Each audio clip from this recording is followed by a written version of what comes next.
अगर आज भी तुम्हारी जिंदगी दिखावे में चल रही है ना मेरे दोस्त, तो याद रखना तुम अपनी नहीं बल्कि अपने माँ बाप की उम्मीदों का मजाक उड़ा रहे हो।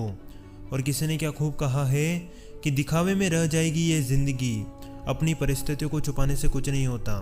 जैसे आज तुम जिस कंडीशन में जी रहे हो, उससे भी बुरी कंडीशन में तुम्हारे माँ बाप ने सरवाइव करके तुमको बड़ा किया है।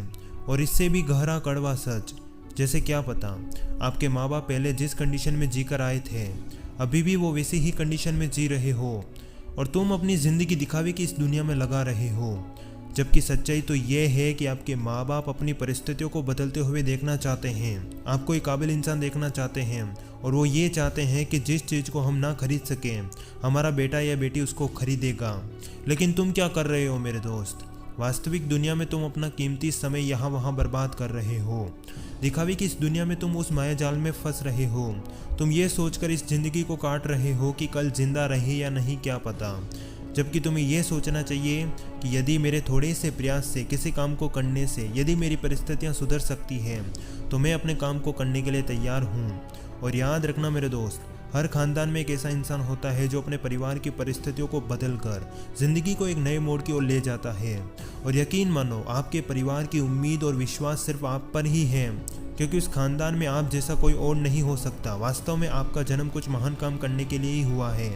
तो मेरे दोस्त, तुम अपनी बेवजह नींद और आलस को लेकर मत बैठे रहो। तुम्हारे आसपास कोई देखे या ना देखे, लेकिन ऊपर बैठे ईश्वर आपको देख रहे हैं और पूछ रहे हैं कि आपको उस परिवार में एक महान काम करने के लिए भेजा गया था, लेकिन आप उस दिखावे की दुनिया में आखिर क्या कर रहे हो? और सच्चाई यही है कि तुम अभी भी उस खेल में फंसते चले जा रहे हो, या ज़िंदगी तुम्हें धक्के देकर काम करवा रही है और तुम बिना सोचे समझे उस माया जाल में फंस रहे हो। और यहाँ तक कि तुम्हें अपनी ज़िंदगी में सोचने तक का मौका नहीं मिल रहा है, जबकि तुम्हें खुद से सवाल पूछना है कि आखिर मेरी ज़िंदगी कहाँ जा रही है। और वास्तव में किसी ने क्या खूब कहा है कि किसी परिवार, क्षेत्र, गांव या इलाके में आपके आने से और आपके जाने से वहाँ का वातावरण ही बदल जाना चाहिए। यानी काम करो ऐसा कि इतिहास के पन्ने भी आपको याद करें।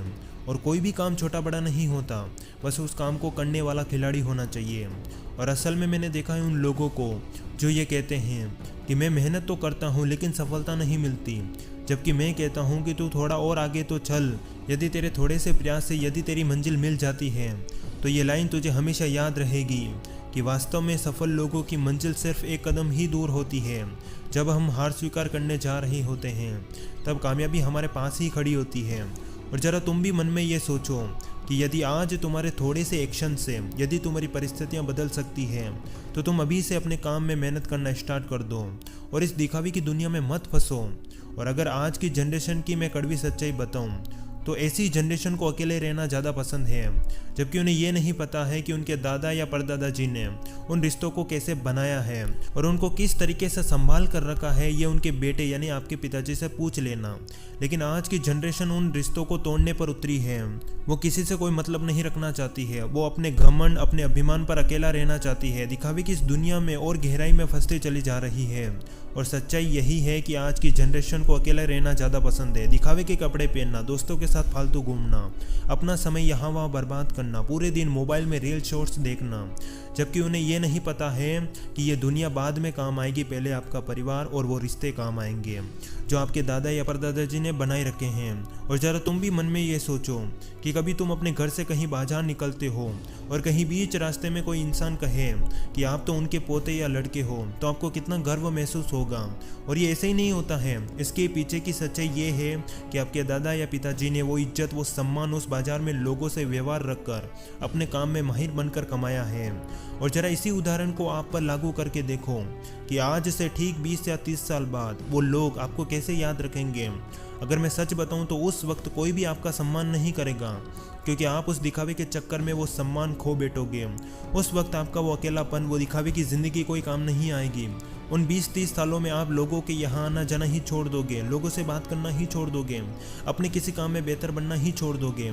तो ऐसे में वो लोग आपको क्यों याद रखेंगे? लोग उस इंसान को याद रखते हैं जो हर किसी से हंसते हुए बात करता है, अपने काम का खिलाड़ी होता है। और वास्तव में किसी ने क्या खूब कहा है कि घटना का घटना हमारे हाथ में नहीं है, कि घटना का घटना हमारे हाथ में नहीं है, लेकिन उस घटना में रंग भरना हमारे हाथ में है।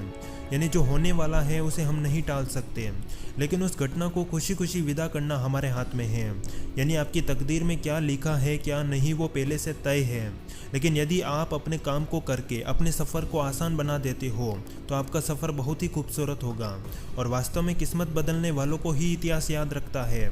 बाकी देखो, अब मेरे बोलने या न बोलने से कुछ नहीं होने वाला। अब ये ज़िंदगी आपके हाथ में है, जो कुछ भी करना है आप ही को करना है। मेरा काम सिर्फ इतना है कि आपको सही रास्ता दिखाना। और ये कभी मत सोचना कि भविष्य और उन सपनों का कोई भरोसा नहीं। असल में तुम्हारे सपने तुम्हारी मंजिल तुम्हारा इंतज़ार कर रहे होते हैं, और वो तुमको ललकार रहे हैं कि तेरी औकात हो तो मुझ तक पहुँच कर दिखा। और जिस इंसान के पास माँ बाप की उम्मीद, विश्वास और अपने सपनों को पाने की जिद होती है, उस इंसान को कोई नहीं गिरा सकता। और जिसने अपनी परिस्थितियों को गहराई से देखा है वो अंदर से उतना ही मजबूत बनता चला जाता है। बाकी मेरे दोस्त, मेरा अंतिम संदेश यही रहेगा कि आपको अपने काम को करना है, दिखावे की इस दुनिया में नहीं फंसना है। सारा खेल खुद को समय देने का ही है। धन्यवाद।